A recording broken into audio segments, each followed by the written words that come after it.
Hi everybody, Kim here with Body Moxie. I'm here to share with you a short routine that you can do for yourself daily to stimulate the health of your lymphatic system. This is a system that depends on us moving for it to be healthy and is required for every area of our health, including our immune response. So we'll get started. If you have an essential oil on you or any type of natural scent that you'd like to start your practice, grab that scent. I've got peppermint here. Put a drop into your hand, rub your palms together, and take a nice deep inhale. Peppermint's amazing for energizing, and taking a breath of essential oil can help you center into your body to be intentional about helping your lymphatic system. Okay, so start standing, and the quickest way that you can really get your lymph moving is literally by jumping up and down. So you can start just by shaking and kind of bouncing through your knees, letting your arms be heavy and dangle off of your body, right? You can turn on your favorite song and just move around. Like literally, it's just movement. It's really shaking things up through the body, nothing technical, right? And then you might do things like swing your arms, one crossing over the other. Take some deep breaths. This gives you a chance to not only move your lymph, but open up your respiratory system. We've got a lot of lymph nodes around the armpit, so we'll do lots of movements with the arms. So you might take alternating circles here, right? You might keep the head in front or look from side to side. You might shift from one foot to the other. Again, make it your own design. Do it in a way that feels good for you. And you might reverse, arms coming forward. Right, just find a flow for your body that feels nice, rhythmical, in a way you can connect to your breathing. Shake your arms out. You might shake a lot through your wrists and your elbows. Assuming you don't have any injuries, just let the arms be nice and floppy. Bring that into your hips. So again, bouncing up and down. You might do little jumps off the floor, right? Might as well get a little bit of cardio going. Let the arms swing. Good, and then take a moment, just feel the energy moving in your body still, even though you're in stillness. So next, you'll bring yourselves down to the mat. We'll focus on the hips a little bit here. This is also great for a lower back warm-up. So if you're really tight in the morning, maybe do this first. Just lie on your back and bring your knees into your chest, and just give yourself a little bit of movement through the hips. So circling the knees away from each other so that your arms are guiding your knees, right? Really passive in the hips, reversing direction, taking some deep breaths, letting the low back expand into the mat. And then you'll just roll to one side, press yourself up to sit. Now, seated with the legs in front of you, make sure you have some space in front of you and to the sides of you, all around you really. Hands behind you wherever they're comfortable. Feet can be as wide out as they need to be. So now let your knees go like a windshield wiper. They're going in the same direction this time. Right, so, obviously if you have some kind of knee injury or something, only going into a range that feels comfortable for your joints. That's really important to listen and tune into what your body needs. Otherwise, finding a nice flow with this, no matter how big or small it might be. Then you might move this into leaning onto one hip, come over to center again, lean onto the other hip, right? So you have a moment of coming off of your hands. And again, it doesn't matter really where your knees land, just getting that movement happening through the hips and back. And then you might transition this into your top foot stepping in front, right? And then bring it all back, top foot steps. And this might cause you to start to move into almost standing up. Roll on your bum, stand on your top foot. Roll on your bum, stand on your top foot, right? You notice how we're bringing in so many elements here with functional movement, getting in and off of the ground. Super important to continue to do as we age.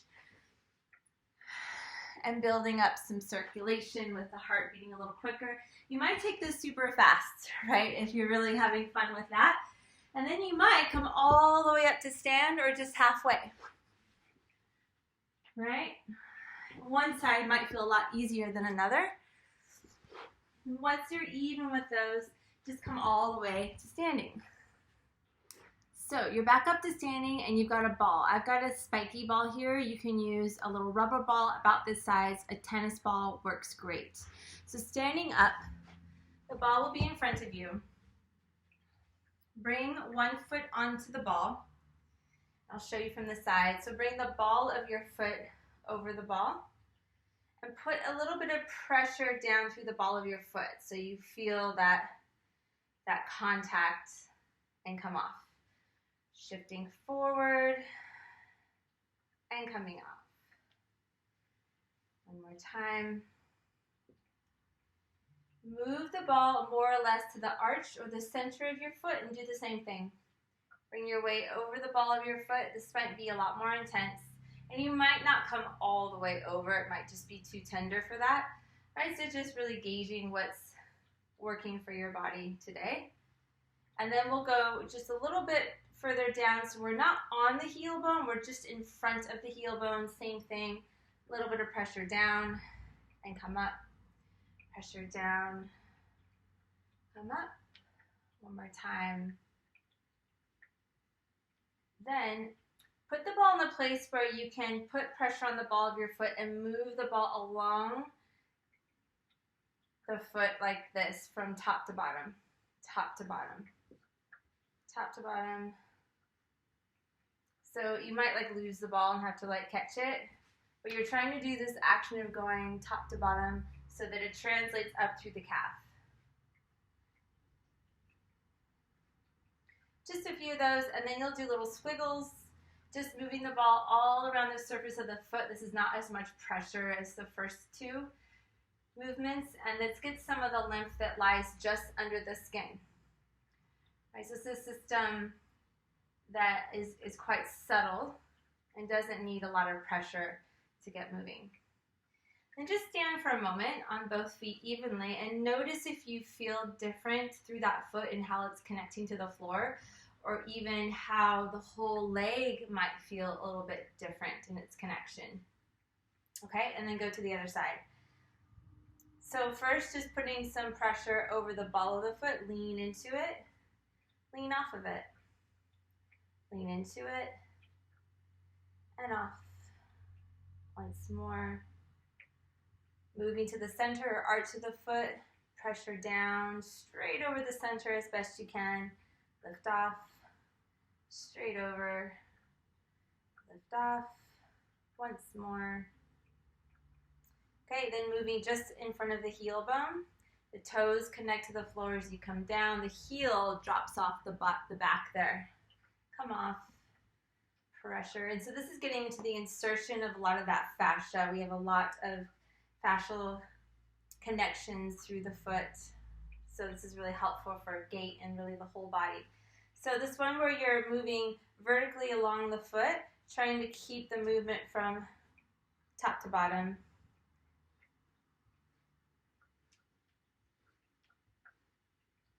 And again, you might lose the ball. You just do your best getting along the length of the foot. And then little scribbles, trying to make contact with all the surfaces of the soles of your foot.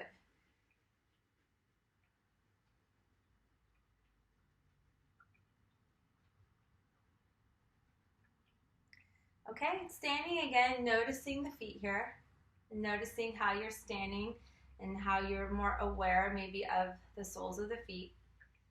And then start to roll down over your spine and drop your arms, drop your head. Let your knees bend a little bit, shake your head no. Bring your hands behind your ankles and roll up through your spine as your hands go along the backs of your legs until you're standing up. And come back down, let your arms drag down the backs of your legs. One more time, rolling up, sweeping the backs of the legs.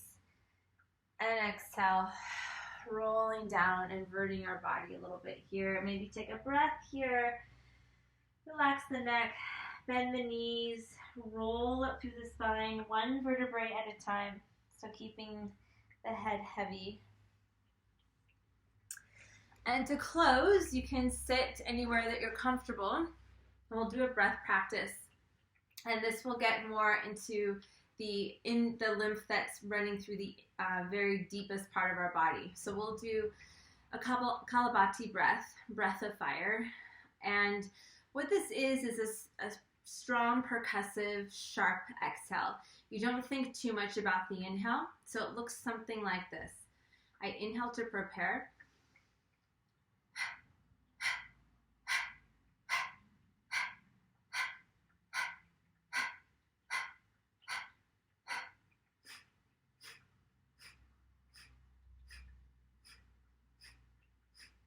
Right, so I can do with my mouth open, exhale out through the mouth. I can exhale out through the nose.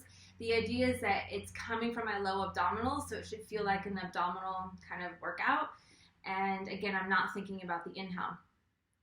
Internally, we're giving this like deep massage into the internal organs along the length of the spine. The diaphragm is toning, and we're moving the energy up and out, kind of clearing the energy in the space, helping to eventually clear the head, and the energy travels up and out of the head.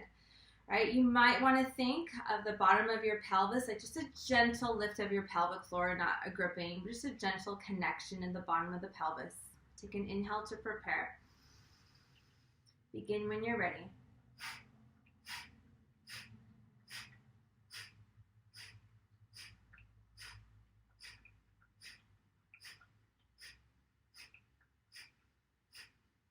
Keep it going. And you might be going quicker or slower than my pace, so just choose what works for you.